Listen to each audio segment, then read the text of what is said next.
If you tried to describe what God is like, it could be difficult or daunting. But when the people who wrote the Bible pondered the mystery of God, they consistently described God's character in this way: compassionate and gracious, slow to anger, overflowing with loyal love and faithfulness. The very first word used in this description of God is compassionate, or in Hebrew, rachum. This word also appears as a noun, rachamim, or compassion. And what's fascinating is that both of these words are related to the Hebrew word for womb, rechem. So compassion in the Hebrew Bible is centered on a person's core, and the word invites us to imagine a mother's tender feelings for her vulnerable infant. So rachum is a word that conveys intense emotion. Sometimes it's even translated as deeply moved, like in the story of King Solomon, who meets two women who've just given birth. One of their babies sadly dies, but then both women claim that the baby still living is theirs. As a test, Solomon says to cut the baby in two and give each mother a half.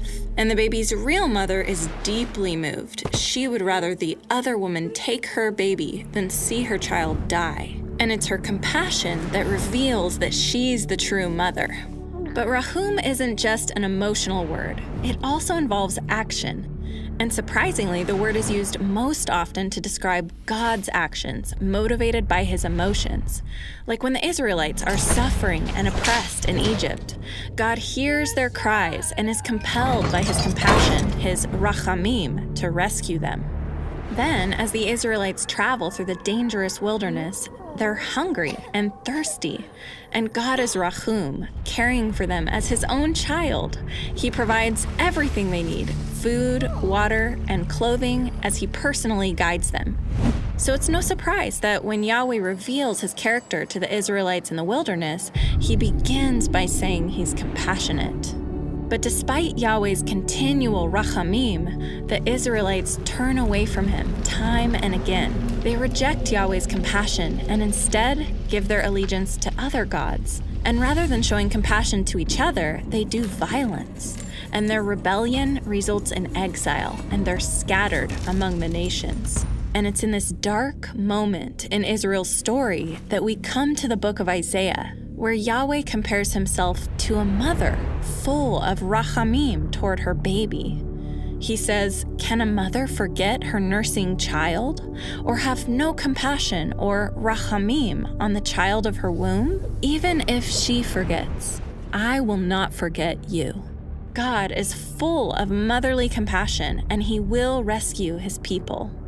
And as you read further in Isaiah, you realize that God is going to do this by entering into the suffering of humanity.